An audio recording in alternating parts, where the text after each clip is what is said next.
This morning, I checked my bank balance online. Negative $450,000. And then I got the text message that made my blood run cold. Thanks for the house and the car, Mom. I just smiled. My dear daughter had no idea whose credit card that really was. My name is Carolyn. I'm 67 years old, and I thought I had seen it all. But nothing prepared me for waking up to discover my own daughter had stolen nearly $500,000 from me while I slept. Diana, or Jessica, as I named her, was always special to me. I adopted her when she was 3 years old. After her biological parents died in a car accident, I gave her everything. My youth, my marriage, my dreams, all for her. When I got home that morning after checking my account at the bank, Jessica was in the living room with her husband, Kevin. Both of them had a smirk on their faces that made me sick to my stomach. A smile of triumph, of superiority, as if they had just won the lottery at my expense. "Mom, I have to tell you something," Jessica said, fiddling with the keys to a brand new car. "Kevin and I bought a house. A beautiful house," she said, with a yard and 3 bedrooms. She'd always dreamed of having her own home. "And where did you get the money?" I asked, though I already knew the answer. My voice was calm. Too calm. "Well," Kevin cleared his throat, "we used your card. Jess said it was money you had saved up for us. For our future. After all your hard work, we figured it was only fair that you help us get started." How convenient. How perfectly calculated. My daughter had been stealing from me in small increments for months. Little amounts she thought I wouldn't notice. But this time, she'd gone for the big score. $450,000 in one go. "Jessica," I said, "do you know which account you took that money from?" She shrugged. "From your savings account, Mom, the one you've had for years. The one you used to pay for the house, for groceries, everything." She laughed, a sound that broke my heart. "Honestly, I didn't know you had that much money stashed away. You're always complaining about barely making ends meet." "Yeah," Kevin added. "Jess told me you were living pension check to pension check, that you barely had enough for food. But it turns out you were rich and didn't tell us a thing. Why would you lie to us?" I stood there in silence. I looked at them, these 2 young people, so sure of themselves, so proud of their little heist. They had no idea what they had just done. They didn't know who I really was. For years, I had kept my personal life separate from my professional one. Jessica believed her mother was a poor old woman who cleaned offices for a living. I never told her about my properties, my investments, or the logistics company I had built from the ground up. "Do you think it's okay to steal from your mother?" I finally asked. "It's not stealing," Jessica stood up, her voice turning defensive. "It's using what's rightfully mine. After everything I've put up with, living in this old house, wearing secondhand clothes, pretending we were poor when you had all this money hidden away. Everything you've put up with," I repeated slowly. "You mean like when I worked 3 jobs to pay for your college tuition? Or when I sold my car to buy you that green prom dress you wanted so badly? Or maybe when I mortgaged this house to pay for your wedding?" "That's different," Kevin mumbled. "That was your obligation as a mother." "My obligation. As if being a mother was the same as being an ATM. As if adopting her, loving her, raising her, was a debt I had to keep paying until the day I died." Jessica walked up to me, her eyes shining with a cruelty she had learned to hide so well. "Look, Mom, it's done. The house is in our name. The car, too. You can't turn back time. And honestly, after all these years of keeping up this poverty act, I think we deserve this." "Poverty act?" I asked. "Yes," she crossed her arms. "Always crying about not having money, about how hard life was, how you had to work so much. But it turns out you had almost $500,000 just sitting there. Do you know how humiliating it was for me to grow up thinking we were poor? Do you know how many times I was embarrassed to bring friends over because I thought we had nothing?" Kevin nodded. "Jessica suffered a lot because of you, always feeling like she was less than everyone else. Now she can finally have what she deserves. What she deserves. After stealing from me, after lying to me, after treating me like an obstacle in their perfect lives. All right," I said finally, "enjoy the house. Enjoy the car." Jessica blinked, surprised by my reaction. Really? You're not going to make a scene? No, I smiled. I just hope it's worth it. And it was true. Because what Jessica didn't know, what neither of them knew, was that the account they had emptied wasn't my personal savings. It was my company's operating account. An account that was audited monthly. An account that had insurance, legal protections, and above all, an account that did not belong to them in any way, shape, or form. By the next day, they would be crying at my door. But this time, I wasn't going to open it. That night, I couldn't sleep. Not from sadness, but from the rage burning in my gut. I lay awake remembering every moment, every sacrifice I had made for Jessica, every time I gave something up for her, every time I swallowed my pride to give her what she wanted. When I adopted her, she was a scared little girl who cried every night. I promised her she would never want for anything, and I kept that promise. I worked cleaning offices during the day and studied accounting at night. When I finally managed to open my small logistics company, I decided to keep it a secret. I wanted Jessica to have a normal childhood, without the pressure of knowing her mother handled a lot of money. How stupid I was. The next morning, my phone rang. It was Arthur, my lawyer and accountant. His voice was tense. Carolyn, we have a serious problem. Someone withdrew $450,000 from the Trans-Logistics operating account. The bank called me because it's an unusual amount and they need authorization for the monthly report. I know, Arthur. It was my daughter. Silence on the other end of the line. Then, a deep sigh. Carolyn, that account is registered as a business asset. Any unauthorized withdrawal constitutes embezzlement. It's a federal crime. I know, I replied calmly. What do you need me to do? First, I need you to come to the office to document everything. Second, I have to ask, do you want to proceed legally, or should we try to recover the money privately? For a moment, I hesitated. She was my daughter, the little girl I had raised, whom I had loved unconditionally for 24 years. But then, I remembered her triumphant smile, her cruel words, the way she had treated me like garbage. Proceed legally, I said. Jessica needs to learn that actions have consequences. That afternoon, driving to Arthur's office, I passed through the neighborhood where Jessica had bought her new house. It was an elegant residential area with large houses and perfect lawns. The house she had bought with my stolen money was beautiful. A white facade, huge windows, a red sports car parked in the driveway. I stopped in front of the house and watched for a few minutes. Jessica was in the yard, watering some newly planted flowers.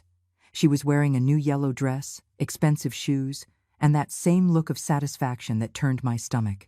Kevin came out of the house with a beer in his hand, hugged her from behind, and they both laughed at something. They looked so happy, so proud of their new life built on my work, my sacrifice, my stolen money.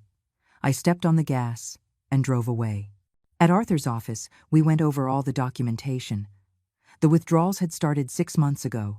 Small amounts at first, $1,000 here, $2,000 there. But in the last few weeks, Jessica had gotten bolder. $5,000, $10,000, $15,000, until the final blow of $450,000. How did she get access to the account? Arthur asked. I gave her a supplementary card years ago, when she started college. It was for emergencies. I never thought she would use it for this. I felt so naive, so stupid. I always checked the statements, but they were small amounts at first.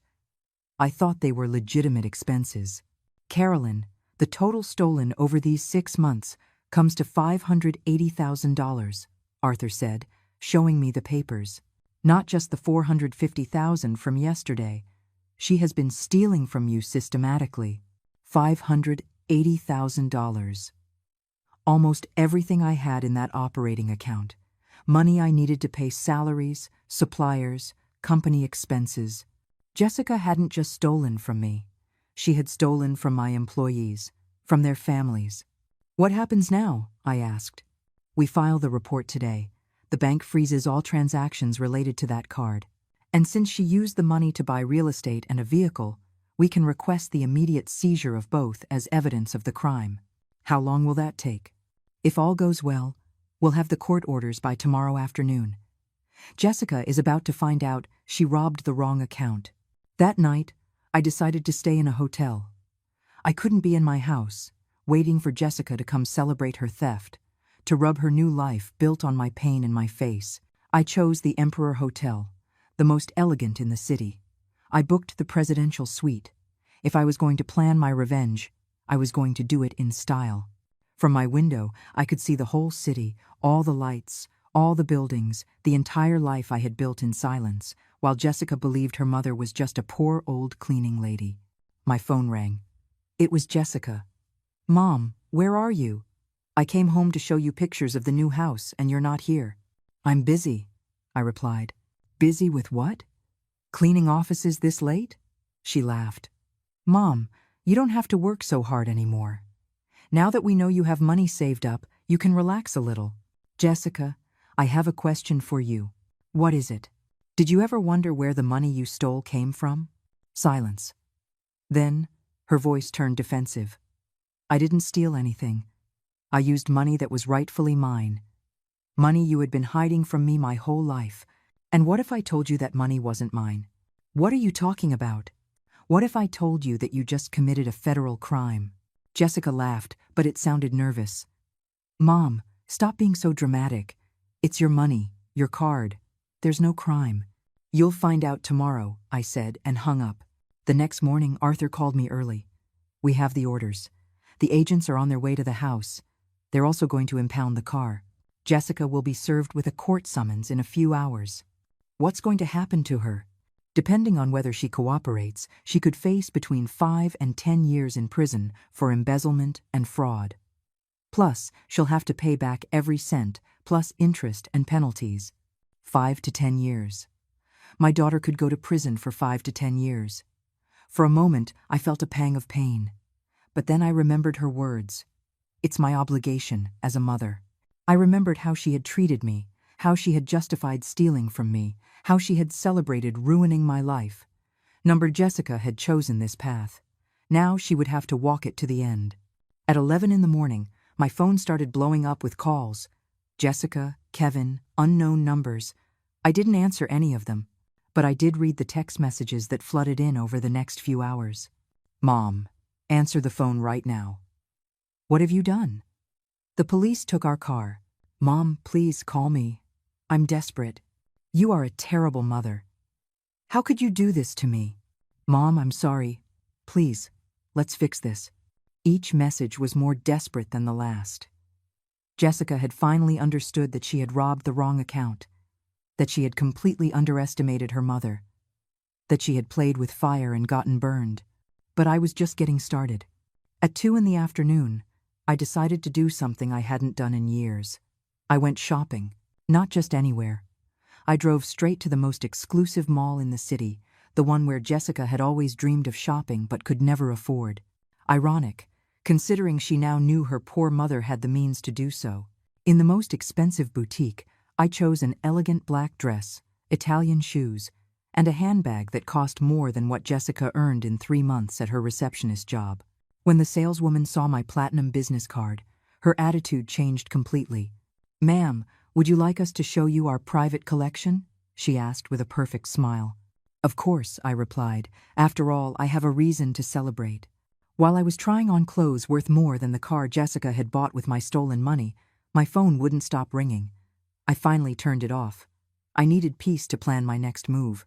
When I left the mall, transformed and feeling powerful, I decided to drive to the real estate office where Jessica had bought the house. It was a prestigious agency in the financial district, the same place where I had bought 3 commercial properties over the last 5 years. I walked in with my new look and asked to speak with the agent who had handled Jessica's sale. A young, ambitious man named Cody greeted me in his office. "How can I help you, ma'am?" he asked, clearly impressed by my presence. "I understand you sold a house in the Willow Creek subdivision yesterday to a young woman named Jessica Williams." "I'm her mother." Cody smiled. "Ah, yes. A very successful sale. Your daughter and son-in-law are thrilled with their new home. They paid in full. Almost $500,000. A very clean transaction." "I can imagine," I said calmly. "Did they mention where they got the money?" Well, they said it was a family inheritance. Your daughter mentioned you had been saving for years to help them start their life together. Cody seemed proud to have facilitated such a beautiful family story. How interesting, I murmured. And when the bank contacts you to inform you that the money was stolen, what's going to happen to the sale? The color drained from Cody's face. Excuse me? The money they used to buy that house was stolen from a corporate account. Money that did not belong to them. The transaction is going to be voided, and the house will be seized as evidence in a federal crime. Cody started to stammer. But they said. They had all the paperwork. The wire transfer went through without a problem. Of course it did. It was my money. I stood up. They just didn't have authorization to use it. Your agency just facilitated the purchase of a property with stolen funds. I hope you have a good legal department.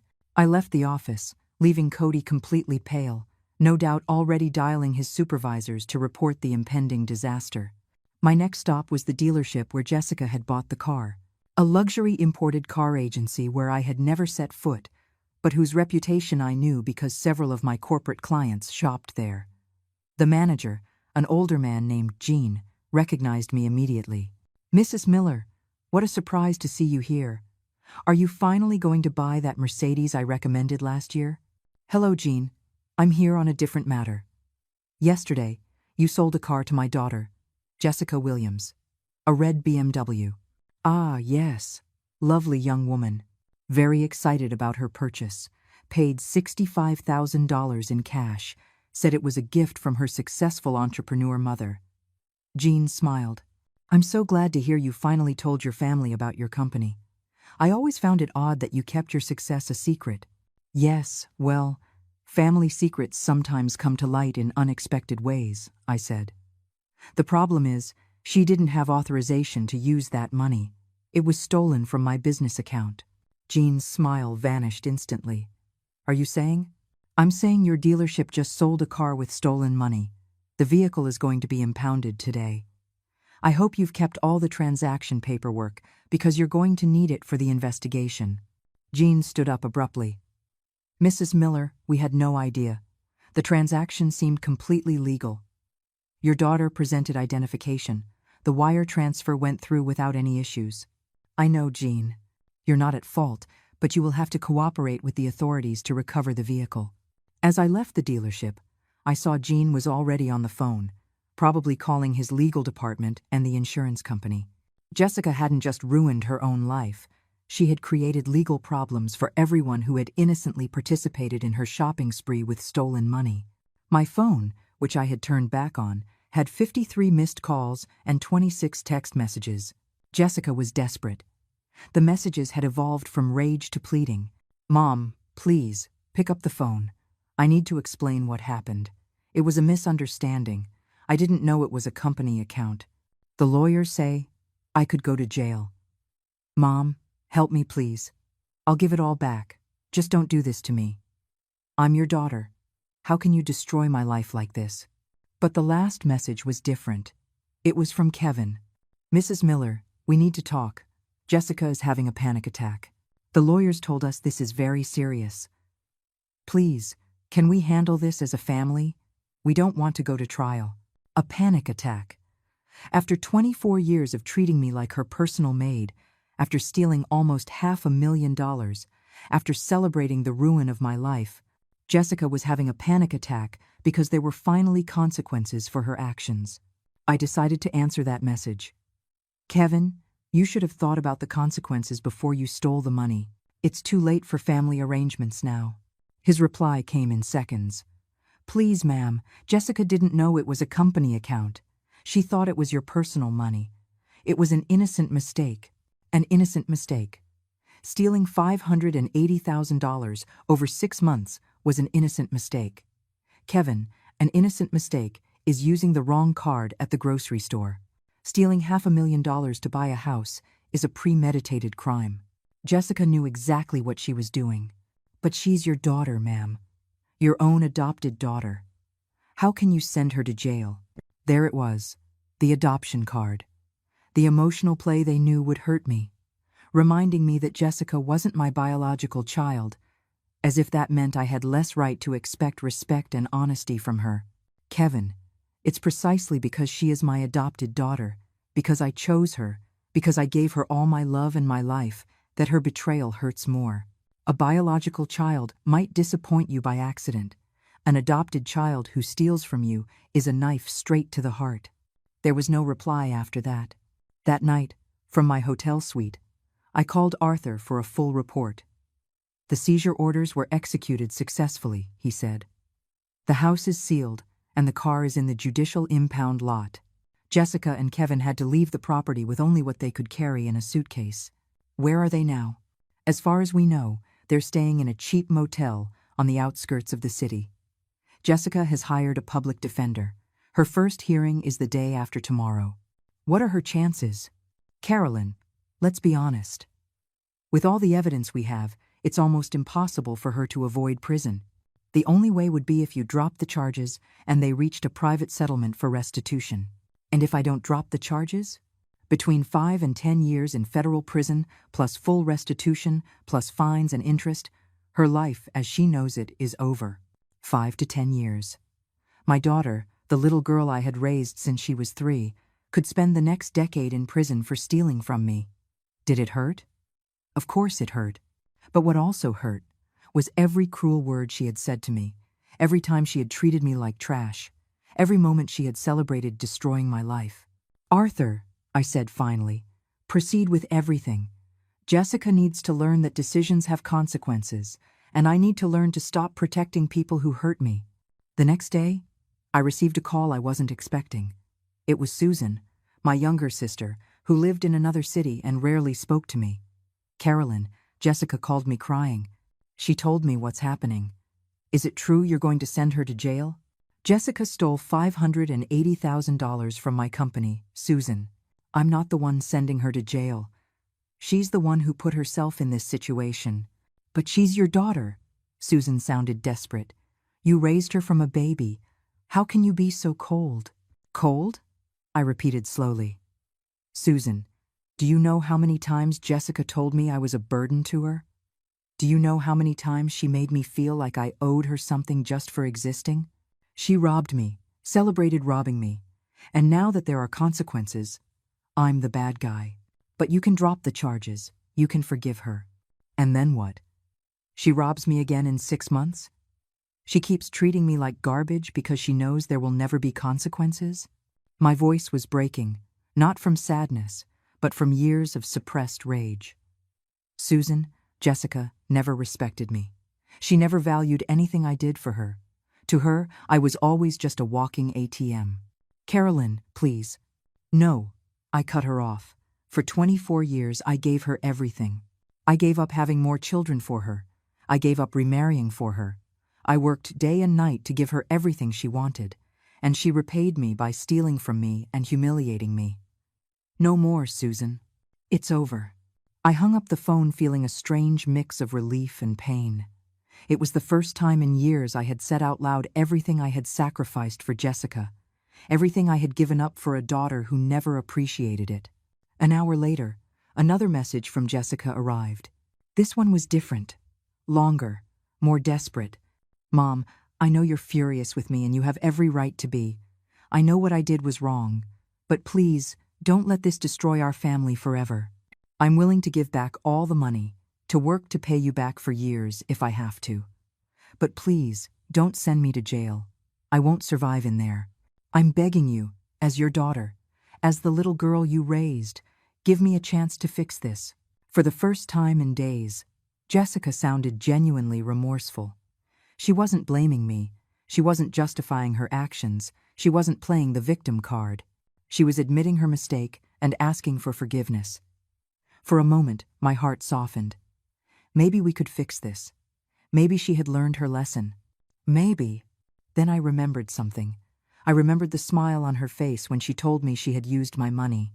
I remembered how she had celebrated her cleverness in robbing me. I remembered every cruel word, every moment of contempt, every time she had treated me like I was worthless. And I remembered something more important. This hadn't been an impulse.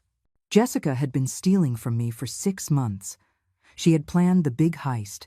She had calculated exactly how much to take to buy the house and the car. It had been methodical, deliberate, cruel. I replied, "Jessica, if you were truly sorry, you wouldn't have stolen from me in the first place. If you truly loved me as a daughter, you wouldn't have celebrated ruining my life. Your remorse only came when you found out there were consequences. That's not real remorse. It's fear." Her response was immediate. "Mom, please, I'm young. I made a mistake. Everyone deserves a second chance. Jessica, you had 28 second chances over 6 months. Every time you used my card, you had a chance to stop. Every time you saw the money in your account, you had a chance to return it. Every time you lied to my face about your expenses, you had a chance to confess. You used all your chances, stealing more from me. That afternoon, I decided to do something I had been putting off for years: visit my parents' grave. It had been 3 years since I'd been to the cemetery. There were always excuses. Work, Jessica needed something. I didn't have time. I drove to the cemetery and sat in front of Mom and Dad's headstones. For the first time in years, I cried. But I didn't cry for Jessica. I cried for myself. For all the years I had lost being the perfect mother to a daughter who never valued me. For all the opportunities for happiness I had rejected to dedicate myself completely to someone who saw me as an obstacle. "Dad, Mom," I spoke aloud, "I think I got it wrong. You taught me to love, to give, to sacrifice for family, but you never taught me when to stop. You never taught me that love without respect is abuse, that giving without limits is self-destruction." The wind rustled the leaves in the trees, and for a moment I felt as if my parents were there, listening. "Jessica is going to go to jail," I continued. "And I know you would say I should forgive her, that she's my daughter, that family is the most important thing. But I also know that you would never have stolen from me, that you would never have treated me with the contempt she has shown me, that you would never have celebrated destroying my life." I stayed there until the sun began to set. When I stood up to leave, I felt different, lighter, as if I had left a heavy burden beside those graves.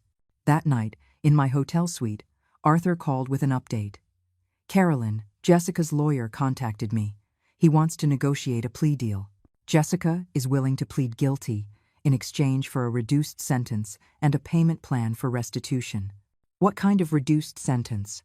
"Probably 2 years in prison instead of 5 to 10, plus 5 years of probation during which she would have to pay the full restitution."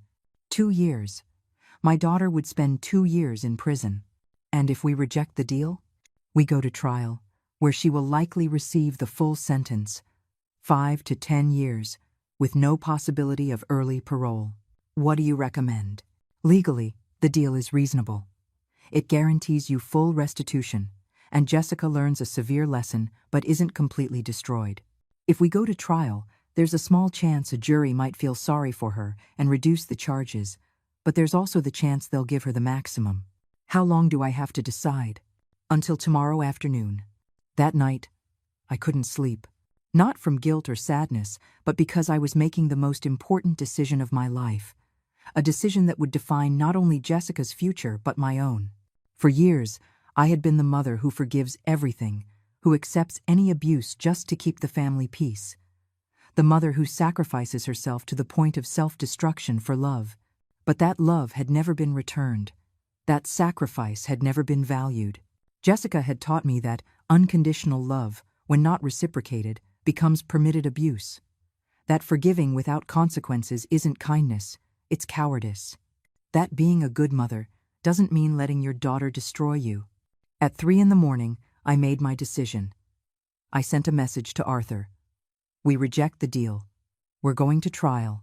Jessica needs to face the full consequences of her actions. And I need to learn to value myself as much as I've valued others." The next day, Jessica would learn that her mother had chosen justice over emotional blackmail, that she had chosen respect over the fear of conflict, that she had finally chosen to protect herself instead of the one who was hurting her. For the first time in 24 years, I had chosen Carolyn. The day of the trial arrived faster than I expected. For the 2 weeks prior, Jessica had tried everything to get me to change my mind. Handwritten letters, calls from distant relatives, she even showed up at my translogistics office trying to talk to me. That visit had been particularly revealing. Jessica had arrived with Kevin, both dressed in black as if for a funeral, with faces of misunderstood victims.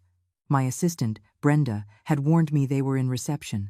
"Mrs. Miller, there's a young woman here who says she's your daughter. She's very upset and insists on seeing you." "Send her in," I said. It was time for Jessica to see who her mother really was. When they walked into my executive office with its panoramic city view, mahogany furniture, and original paintings on the walls, Jessica froze. Her eyes scanned every detail. The latest computer, the framed diplomas on the wall, the photos of me with other prominent business leaders in the city. "This island, this is yours," she murmured, still processing the reality. "Yes, Jessica. This is Translogistics, the company I built over the last 15 years while you believed your mother was a poor cleaning lady." Kevin was also in shock. "Mrs. Miller, we didn't know you were." "That I had what, Kevin? Success? Money? Value beyond being Jessica's maid?" I sat behind my executive desk, feeling powerful. "For years, I allowed you to see me as the poor, needy mother. But it turns out you were the poor ones. Poor in spirit, poor in values, poor in gratitude." Jessica approached my desk with tears in her eyes. "Mom, I didn't know any of this. If I had known you were so successful, I never would have." "Never would have what, Jessica?" "Never would have stolen from me, or never would have treated me like garbage." I stood and walked to the window. "The problem isn't that you didn't know how much money I had. The problem is that you thought it was acceptable to steal from me regardless of how much I had." "But Mom," "Now I understand. Now I see I was completely wrong about you. I can change. I can be the daughter you deserve." I turned to look at her directly. "Jessica, do you know the difference between you and me? When I was young and made mistakes, I learned from them and changed my behavior. You make mistakes and only change when there are consequences you can't avoid." "That's not true," Kevin protested. "Jessica is truly sorry. We've talked a lot about this and she understands what she did was wrong." "Kevin, Jessica has had 24 years to treat me well. 24 years to value my sacrifices. 24 years to show me respect." Her remorse arrived exactly when she realized she was going to jail. Not a moment sooner. Jessica knelt beside my desk. Literally knelt. "Mom, I'm begging you. I'm your daughter, the little girl you adopted, raised, and loved. You can't send me to jail. You can't destroy my life like this. Jessica, get up off the floor. I will not allow you to use emotional blackmail on me, ever again." My voice was firm, cold. "I'm not destroying your life. You destroyed your own life when you decided to steal from me. I'm just refusing to be an accomplice to your self-destruction. But the adoption. Mom, you chose me. You said you loved me as if I were your biological daughter. And I loved you exactly like that, Jessica. But love has limits. Love doesn't mean allowing someone to abuse you indefinitely. Real love includes consequences when someone you love makes destructive choices." Kevin tried to intervene. "Mrs. Miller, we understand you're hurt, but Jessica is family. Family forgives. Family supports each other." "Kevin, for years I was the only one in this family who forgave, who sacrificed, who gave support. Jessica never forgave me a single mistake. Never gave me emotional support. Never sacrificed for me. This family was a one-way street where I gave everything and she took everything." Jessica stood up, her face transforming from pleading to rage. "You know what, Mom? Maybe you're right. Maybe I wasn't the perfect daughter. But you weren't the perfect mother either. Always working, always worried about money, never emotionally available." There she was, the real Jessica. When pleading didn't work, she went back to blaming me. "Jessica, I worked so much precisely to give you everything you wanted. And as for being emotionally available, how many times did I ask about your day and you didn't answer? How many times did I try to hug you and you pushed me away? How many times did I try to have deep conversations with you and you told me you were busy? That's different." "No, Jessica, it's exactly the same. The difference is that when you rejected me, I kept trying. When I needed emotional support, you were never available." Kevin took Jessica by the arm. "Come on, honey. It's clear she's already decided to destroy you. There's nothing more we can do here. Kevin, I said as they headed for the door. One last thing. Jessica didn't keep my company a secret because she wanted to protect me or give me a normal childhood. She kept me a secret because she was ashamed of me, because the role of the poor victim suited her better than the role of a successful entrepreneur's daughter. Jessica turned at the door. That's not true. Isn't it? Then explain to me why, when you went to birthday parties for your rich friends from school, you always said your mother couldn't come because she had to work cleaning. You never invited me because you were ashamed of your adoptive mother, the poor cleaning lady. Jessica didn't answer because she knew it was true. Get out of my office, Jessica, and the next time you want to see me, let it be in court. They left without another word. That afternoon, Arthur called to confirm the trial details. Carolyn, I have to ask you one more time. Are you sure about this? Once the trial starts, there's no going back. Jessica will get the full sentence. I'm sure, Arthur. For the first time in years, I'm completely sure of something. All right. The trial starts tomorrow at 9 in the morning. The prosecutor is confident. With all the evidence we have, it's practically impossible for Jessica to avoid prison.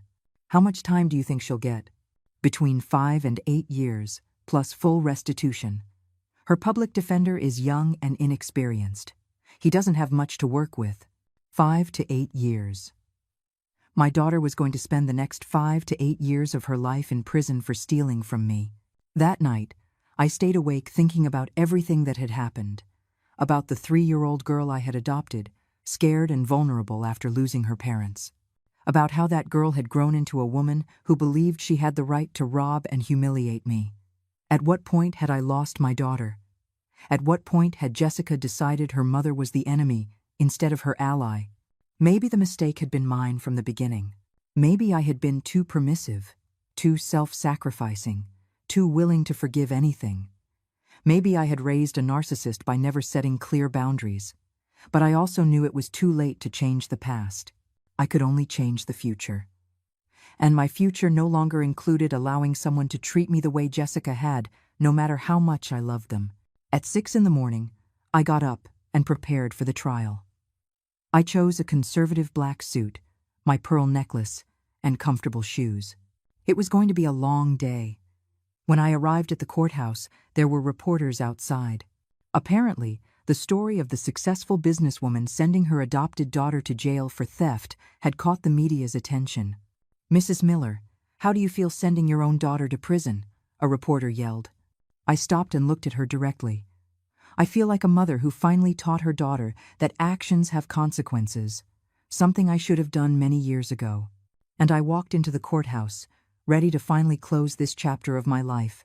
The courtroom was packed, not just with family and onlookers, but with reporters who had turned my family's pain into public entertainment.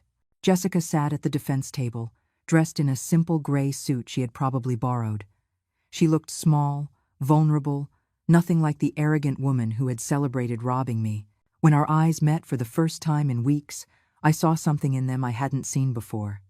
Real fear. Not the manipulative fear she used when she wanted something, but genuine terror of what was about to happen to her. For a second, just a second, my mother's heart softened. Then I remembered her smile when she said, "Thanks for the house and the car, Mom," and my heart hardened again. The prosecutor, a serious man named Mr. Davis, presented the case with surgical precision. Every transaction, every withdrawal, every lie meticulously documented. The evidence was overwhelming. $580,000 stolen over 6 months from a business account to which Jessica only had access for emergencies. Ladies and gentlemen of the jury, Mr. Davis said in his opening statement, "This is not a case of a desperate daughter taking money in a family emergency. This is the story of a systematic, calculated, and cruel theft by a woman who stole from her own adoptive mother's company, risking not only Mrs. Miller's assets, but the jobs of 20 families who depend on trans-logistics." Jessica lowered her head when Mr. Davis mentioned the employees. It was something she had probably never considered, that her theft affected not just me, but all the people who worked for my company. The public defender, a nervous young man, tried to paint Jessica as a victim of circumstance. He spoke of her childhood as an orphan, of how she had grown up not knowing her mother's true financial status, of how she had misinterpreted the availability of the money. My client, he argued with a trembling voice, grew up believing her mother was a low-income worker struggling to make ends meet. When she discovered money was available, she genuinely thought it was money her mother had been saving for her future. It was a pathetic defense, and everyone in the room knew it. Even if Jessica had believed that, it didn't explain why she had taken the money in secret, why she had lied about the expenses, why she had celebrated deceiving her mother. The first witness was Arthur, my accountant and lawyer. He presented all the financial documentation with the precision of a machine. Every number, every date, every unauthorized transaction. When his testimony was over, it was impossible to deny that Jessica had been systematically stealing for months. The second witness was Brenda, my assistant at Translogistics. She testified about how Jessica had visited the office multiple times over the past few years, always seeing the company's luxuries, but never asking about her mother's business. Miss Williams seemed uncomfortable every time she came to the office, Brenda testified, as if she didn't want to be there. Mrs. Miller always tried to include her in conversations about the company, but Jessica would always change the subject or say she had to leave.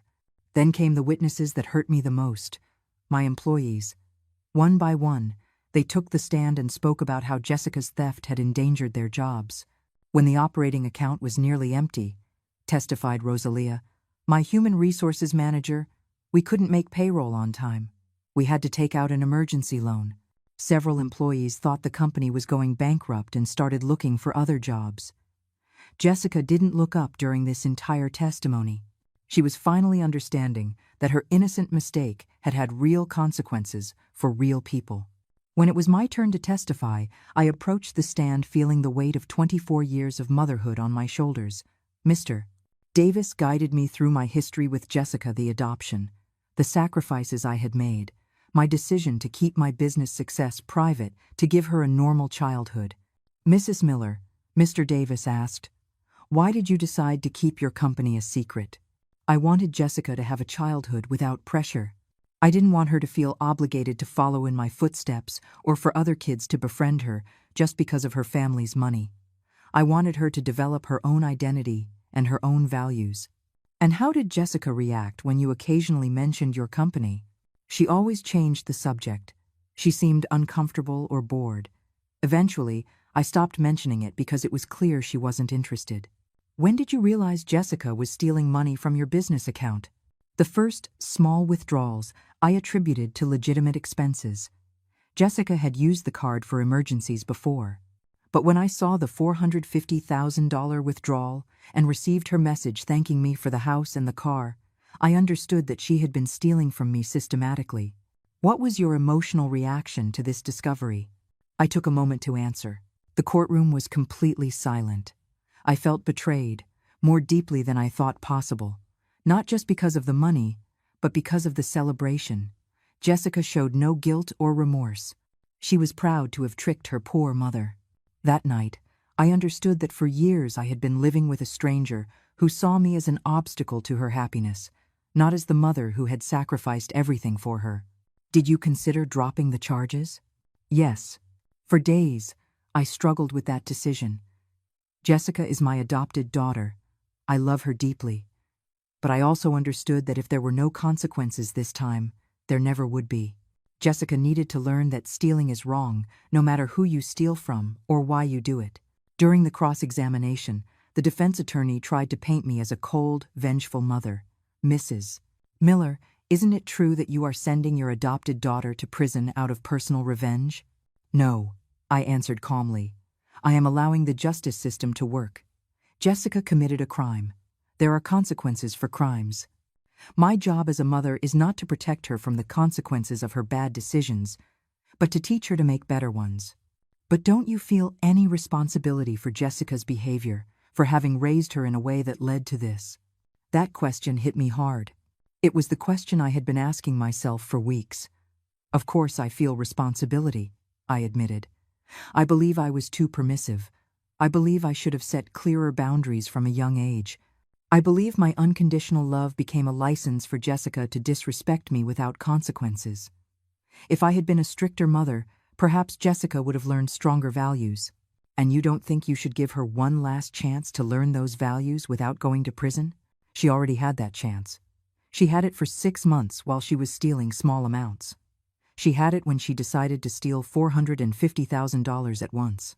She had it when she celebrated deceiving me. Chances run out when someone uses them only to hurt you more.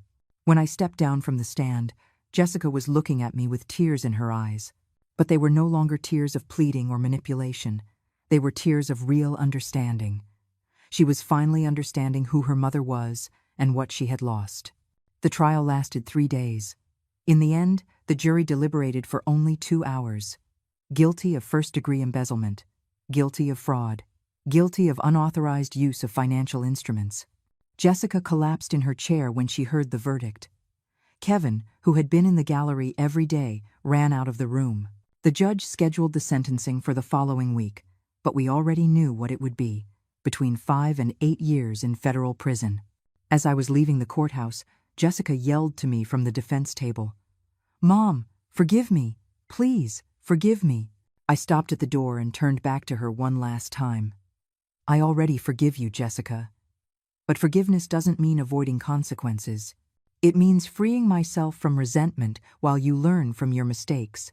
And I walked out of the courthouse feeling, for the first time in years, that I had done the right thing as a mother.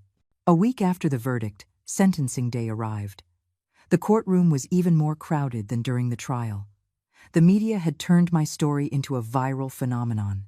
Videos of my statements circulated on social media with headlines like "Entrepreneur Mom Sends Daughter to Prison for Theft and the Price of Family Ingratitude." Jessica looked gaunt. A week in the county jail, awaiting sentencing, had completely changed her appearance. Her blonde hair was dull, she had deep dark circles under her eyes, and she had lost weight. There was nothing left of the arrogant woman who had celebrated stealing from me. The judge, an older man with a reputation for being stern but fair, reviewed all the documents before speaking. "Miss Williams," he said, addressing Jessica, "this court has carefully reviewed your case. The theft of $580,000 over a period of 6 months shows premeditation, planning, and a systematic escalation in the severity of your actions." Jessica began to tremble visibly. "However," the judge continued, "I have also considered your circumstances. You are a first-time offender. You have shown remorse during the proceedings. And this crime was committed against a family member, which suggests deeper emotional issues rather than purely criminal ones." My heart began to beat faster. Was he going to be more lenient than expected? For the charges of embezzlement and fraud, I sentenced Diana Williams to 6 years in federal prison, with the possibility of parole after 4 years for good behavior. Additionally, you must pay full restitution of $580,000, plus interest and legal costs, which amounts to a total of $720,000. Jessica completely collapsed. Her defense attorney held her up as she sobbed uncontrollably. Furthermore, the judge added, "During your period of parole, Miss Williams will be prohibited from contacting the victim, Mrs. Carolyn Miller, without express judicial authorization. This restraining order will be in effect for 10 years. 10 years without being able to contact me. My daughter couldn't talk to me, visit me, or come near me for a decade. Do you have anything to say before this hearing concludes, Miss Williams?" the judge asked. Jessica managed to stand, leaning on the table. Her voice was barely a whisper, but the microphone picked up every word. "Yes, Your Honor. I want to apologize to my mother in front of everyone. Carolyn adopted me when I was an orphan child and gave me everything. Literally everything. Her time, her money, her love, her dreams. And I repaid her with cruelty and ingratitude." Tears streamed down her face. "For years, I treated her like she was my personal servant, like she owed me something just for existing. I never valued her sacrifices. I never respected her love. And when I found out she had money, my first reaction was to steal it and celebrate having deceived her." The silence in the room was total. Even the reporters had stopped writing. "Mom," Jessica looked directly at me, "I know it's too late. I know I destroyed our relationship forever. But I want you to know that now I understand everything you did for me. I understand what I lost. I understand that you weren't my enemy. You were my greatest protector, and I was too blind and too cruel to see it." Her voice broke completely. "If I could turn back time, I would change everything. I would treat you with the respect you always deserved. I would value every sacrifice you made. I would love you the way you loved me, but it's too late for that. I can only hope that someday, when I get out of prison, you can find in your heart a small space to forgive the daughter who failed you so completely." She sat down and continued to weep silently. The judge looked at me. "Mrs. Miller, do you wish to make a statement?" I stood up slowly. For weeks, I had thought about this moment, about what I would say to Jessica if I had the chance. "Your Honor, for 24 years, I was the mother who forgave everything, who accepted any abuse, who sacrificed everything just to keep the family peace. I thought unconditional love meant love without limits, love without consequences, love that allows any behavior just so you don't lose the person you love."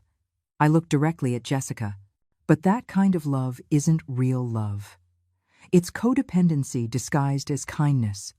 It's fear disguised as generosity.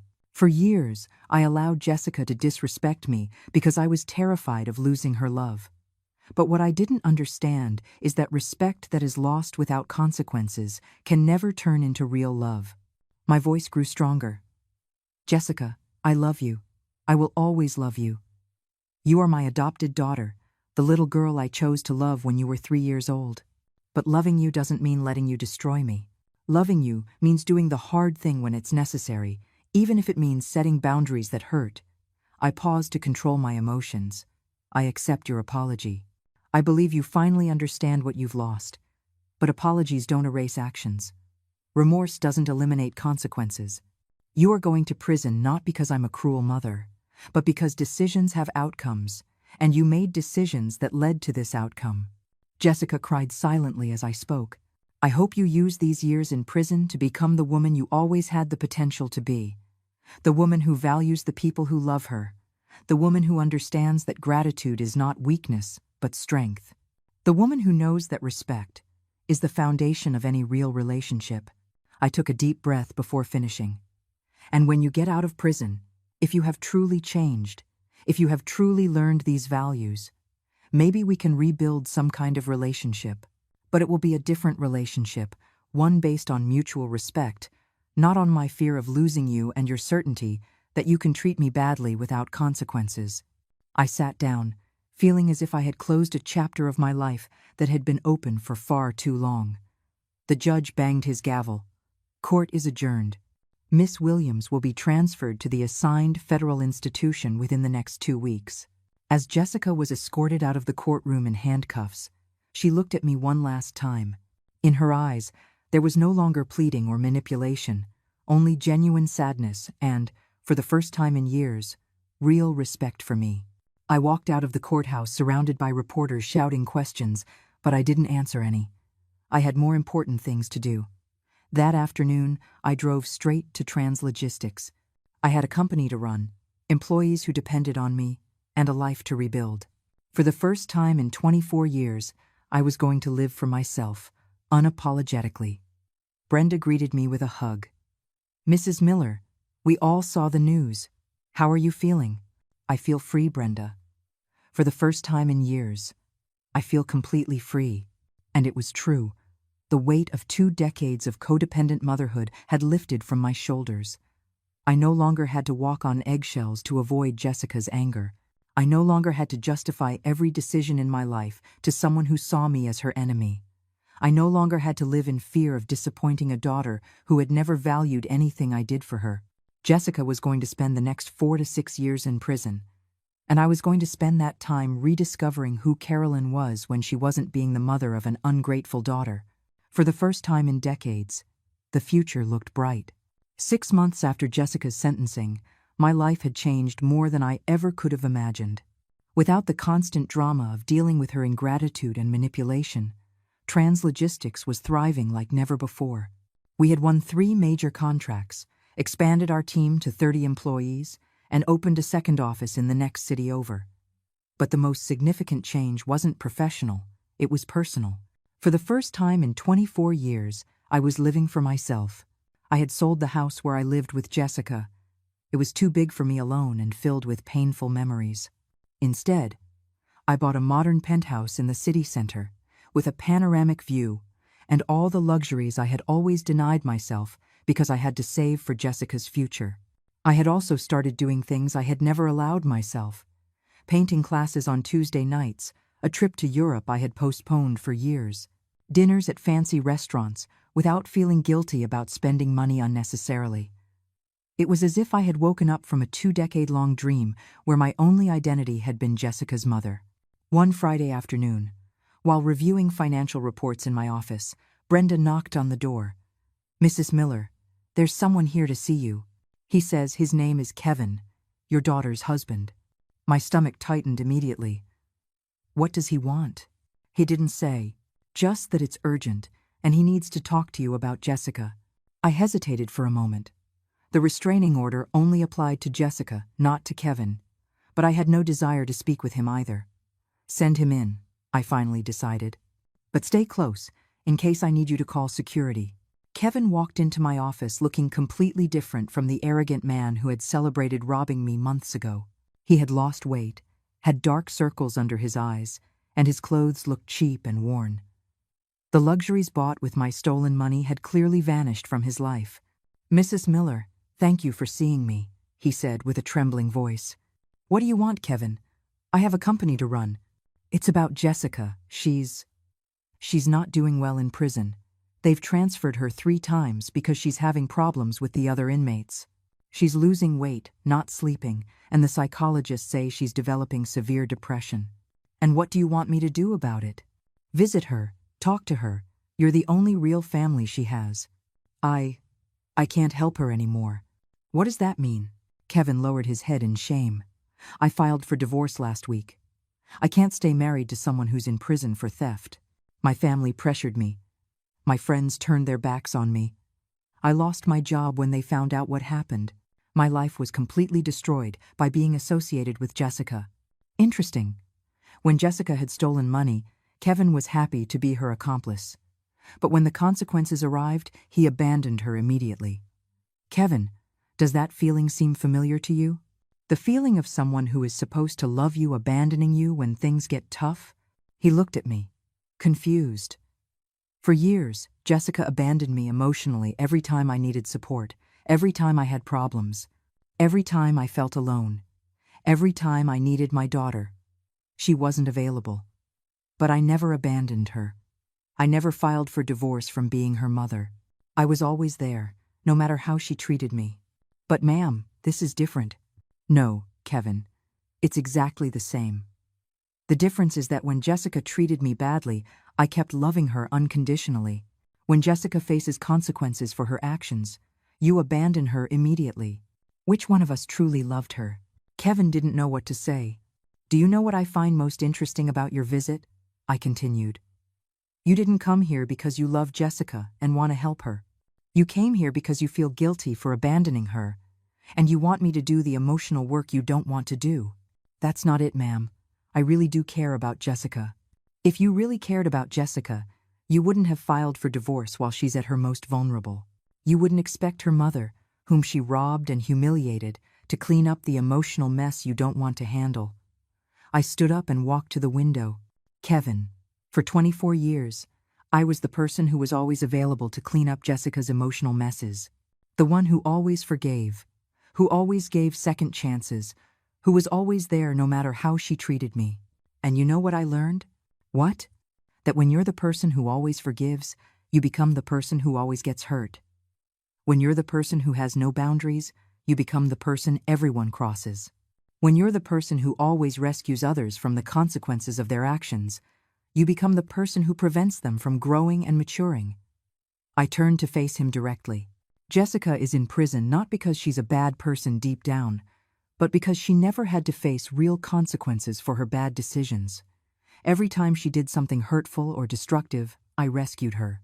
Every time she needed to learn a difficult lesson, I made it easy for her. Every time she should have felt guilt or remorse, I absorbed those emotions for her. But she's really suffering now, ma'am." "Yes, Kevin, now she is really suffering. And that suffering is exactly what she needs to become a better person. If I rescue her now, if I go running to comfort her and make her life easier, I will be taking away her chance to truly grow. Kevin looked desperate. But she's your daughter, ma'am. Your own adopted daughter. It's precisely because she is my adopted daughter, because I chose to love her when she was 3, that I have a responsibility to make sure she becomes a good person. And sometimes, being a good parent means allowing your child to suffer the consequences of their decisions, even when it breaks your heart to see them suffer. So, you're not going to visit her? You're not going to talk to her? The restraining order prohibits me from contacting Jessica for 10 years. But even if that order didn't exist, I wouldn't visit her. Jessica needs these years to reflect on her actions, to develop real empathy, to learn to value the people who love her. If I show up running to rescue her the first time things get tough, I will have wasted this opportunity for growth. Kevin stood up to leave, clearly frustrated that he hadn't gotten what he wanted. One last thing, Kevin, I said as he headed for the door. The next time someone abandons you when things get difficult, you'll remember this moment. And maybe you'll understand a little better what I lived through for 24 years with Jessica. He left without another word. That night, for the first time since the sentencing, I allowed myself to cry for Jessica. I didn't cry out of guilt or regret for my decisions, but out of genuine pain for what we had lost. I cried for the mother-daughter relationship we never had, for the years I wasted trying to earn her love and respect, for the wonderful woman Jessica could have been if she had learned stronger values from a young age.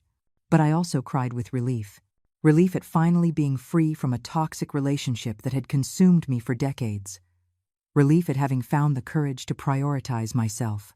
Relief at having broken the cycle of emotional abuse that had defined my motherhood. When I finished crying, I felt clean, as if I had washed away the last remnants of guilt and codependency left in my system. The next day, I made a decision I had been postponing for months. I legally changed my last name. I was no longer Carolyn Williams, the name I had taken when I adopted Jessica. I was now simply Carolyn Miller, successful entrepreneur, independent woman, a whole person on my own. Jessica had 4 more years of prison ahead of her. 4 years to grow, to reflect, to become the woman she always had the potential to be. And I had the rest of my life to be happy. 4 years after the trial, I received a letter I wasn't expecting. The return address read, Jessica Williams, Federal Correctional Institution. She had been released on parole for good behavior, exactly as the judge had predicted. Over these 4 years, I had built a completely new life. Trans Logistics now had offices in 3 cities and over 50 employees. I had written a book about my experience called Love Without Limits, Why Setting Boundaries is the Greatest Act of Love, which had become a bestseller. I also gave lectures on toxic family relationships and codependency. But the most significant change had been personal. At 71, I had learned to live for myself without apology. I had an active social life, hobbies I was passionate about, and, for the first time in decades, real peace of mind. Jessica's letter was different from anything I had ever received from her. There were no pleas, no manipulation, no excuses. It was a letter from a mature woman who had done serious work on her personal growth. Dear Mom, it began. I know the restraining order prohibits me from contacting you directly, but my parole officer helped me get permission to send this letter through official channels. I don't expect a response, or forgiveness, or reconciliation. I just needed you to know what these 4 years have been like for me. The first few months in prison were the hardest of my life, not just because of the physical conditions, but because for the first time, I had no escape. I couldn't blame you. I couldn't distract myself with shopping or parties. I couldn't manipulate anyone into solving my problems. I was completely alone with my thoughts and my actions. For the first year, I kept blaming you. I kept believing you were a cruel mother who had ruined my life out of revenge. But the mandatory therapy began to show me things about myself I had never wanted to see. My therapist, a woman named Patricia, asked me a question that changed everything. Can you remember any time in your adult life when you did something genuinely sacrificial for your mother? I tried to answer for weeks. I searched my memory for any moment when I had put your needs before mine, when I had done something difficult to make you happy, when I had sacrificed something important to me for your well-being. I couldn't find a single example. That realization destroyed me.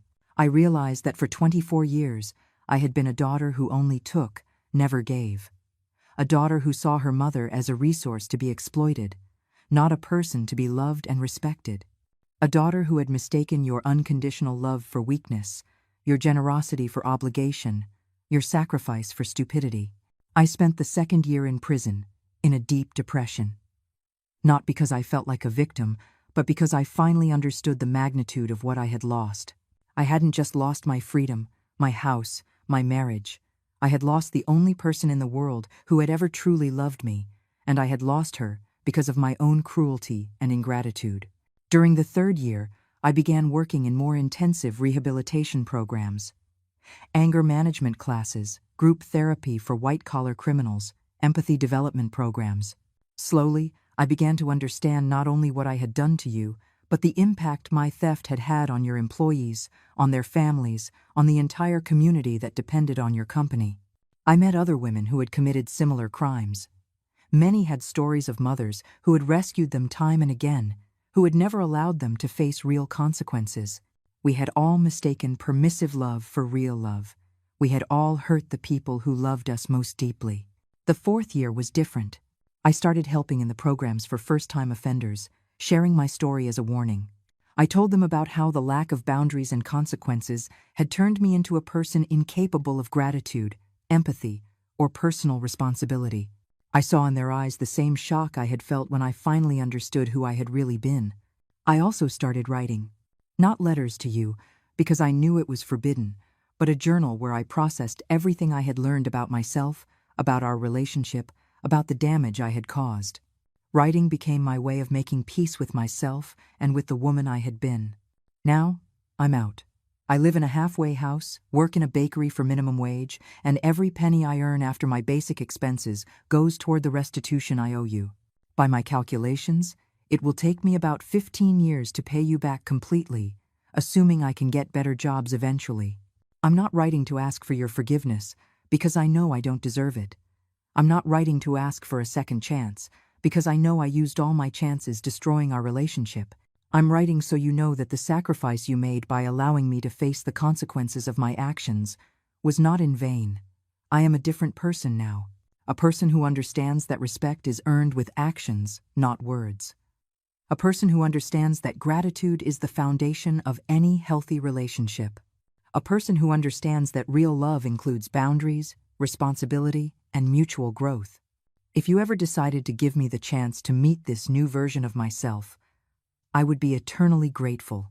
But if you decide it's too late, that the damage was too deep, that you need to protect your peace of mind from any possibility of me hurting you again, I will completely understand that, too.